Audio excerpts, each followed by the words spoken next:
Bismillahirrohmanirrohim. Assalamualaikum warahmatullahi wabarakatuh. Perkenalkan, nama saya Utami Ningsih dengan nomor peserta 6840750128013 dari LPTK Unisma, Universitas Islam Malang.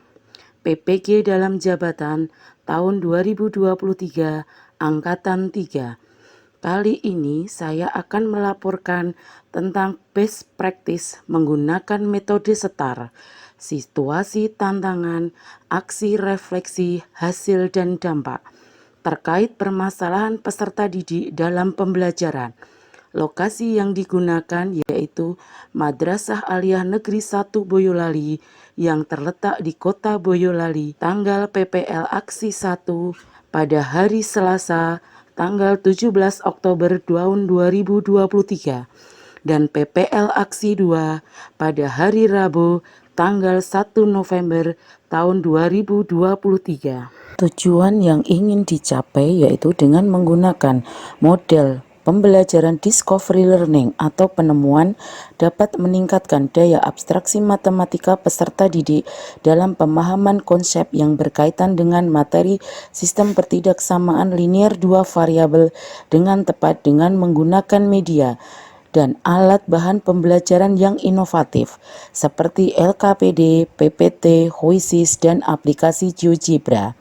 Dengan menggunakan model pembelajaran berbasis proyek atau PJBL dalam meningkatkan pemahaman belajar peserta didik dan penerapan pembelajaran dalam kehidupan sehari-hari dengan proyek pembuatan lintasan kendaraan dengan aplikasi GeoGebra yang berkaitan dengan materi fungsi kuadrat dengan tepat dengan menggunakan media dan alat bahan pembelajaran yang inovatif seperti LKPD, PPT, aplikasi GeoGebra, dan Quizzes diharapkan dapat meningkatkan pemahaman konsep dan keaktifan peserta didik. Kondisi yang menjadi latar belakang masalah adalah guru masih mendominasi untuk proses pembelajaran atau masih menggunakan metode pemahaman konsep materi peserta didik masih kurang. Guru masih belum membiasakan model pembelajaran yang inovatif dengan variasi media pembelajaran. Aktifan peserta didik belum maksimal. Proses pembelajaran masih satu arah. Praktek ini penting untuk dibagikan karena dapat menimbulkan dampak yang sangat besar dalam proses pembelajaran. Pengetahuan bertahan lebih lama dapat meningkatkan penalaran dan kemampuan untuk berpikir secara bebas, membantu siswa untuk menghilangkan keraguan karena mengarah pada kebenaran yang final, membantu dan mengembangkan ingatan dan transfer kepada situasi proses belajar yang baru, pemahaman konsep dasar dan ide-ide yang lebih baik. Peserta didik sangat antusias dalam mengikuti proses pembelajaran matematika dari mulai kegiatan pendahuluan, kegiatan inti sampai kegiatan penutup. Pembelajaran yang berpusat pada peserta didik dengan adanya kegiatan diskusi sehingga ada kolaborasi pembelajaran, sementara guru lebih dominan sebagai fasilitator dan katalisator. Saat proses pembelajaran berlangsung, peserta didik lebih fokus dengan adanya LKPD terbimbing di masing-masing individu tetapi tetap dengan diskusi kelompok. Tercapainya tujuan pembelajaran sesuai dengan yang direncanakan pada rencana pelaksanaan pembelajaran. Yang menjadi peran tanggung jawab saya dalam praktek ini menentukan identifikasi masalah yang ada di madrasah,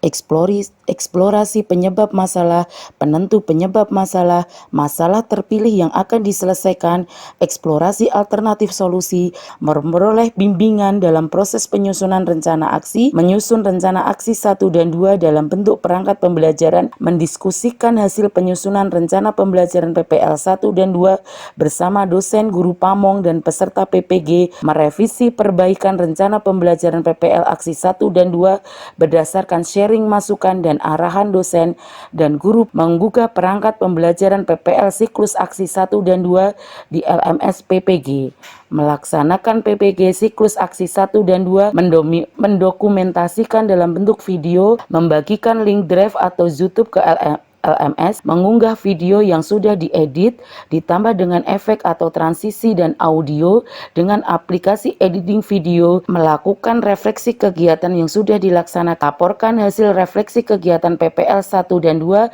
dalam forum refleksi bersama dosen pembimbing dan guru pamong serta peserta PPG 1 kelompok. Yang menjadi tantangan untuk mencapai tujuan, tur manajemen waktu yang direncanakan terkadang tidak konsisten.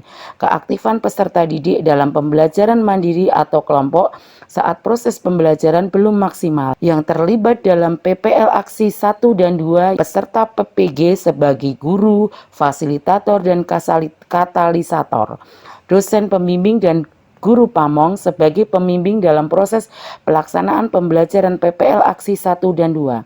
Peserta didik sebagai subjek dalam proses pembelajaran, kepala madrasah yang telah memberikan izin dan fasilitas dalam pelaksanaan PPL aksi 1 dan 2, teman sejawat yang membantu terlaksananya kegiatan ini. Langkah-langkah yang dilakukan untuk menghadapi tantangan tersebut: menentukan strategi pembelajaran yang tepat, menyusun perangkat pembelajaran, mempresentasikan perangkat pembelajaran, meminta izin dan dukungan dari kepala madrasah, meminta kerjasama dan dukungan dari teman sejawat, pastikan kesiapan peserta didik menerima pembelajaran, mempersiapkan fasilitas dan media yang digunakan, dampak dari aksi dan langkah-langkah yang dilakukan. Guru mendapatkan pengalaman mengajar yang lebih baik, peserta didik lebih aktif dan bersemangat dalam pembelajaran. Peserta didik juga semakin aktif dan terampil dalam berdiskusi dan presentasi dalam kelompok. Dari hasil tes formatif menunjukkan hasil belajar peserta didik pada materi pertidaksamaan linear dua variabel dan fungsi kuadrat mengalami peningkatan. Apakah hasil efektif atau tidak efektif? Hasilnya baik dan efektif karena peserta didik lebih aktif dan antusias saat proses pembelajaran berlangsung. Respon orang lain, respon kepala madrasah dan rekan sejawat sangat positif. Untuk rekan sejawat, mereka tertarik untuk melaksanakan model pembelajaran yang telah saya laksanakan karena memanfaatkan semua media pembelajaran yang disiapkan sekolah yang menjadi faktor keberhasilan, ya bimbingan dosen dan guru pamong serta masukan dari teman peserta PPG lainnya. Kerjasama dari peserta didik di kelas 10, pembelajaran yang dapat diambil, guru diharapkan dapat merencanakan pembelajaran dengan maksimal. Guru diharapkan lebih kreatif. Guru diharapkan berkomitmen, tertib dan terstruktur. Pembelajaran lebih menarik dan bermakna dengan bantuan media pembelajaran inovatif dan berbasis teknologi. Sekian pemaparan laporan terkait best practice yang sudah saya lakukan. Sekian, terima kasih. Wassalamualaikum warahmatullahi wabarakatuh.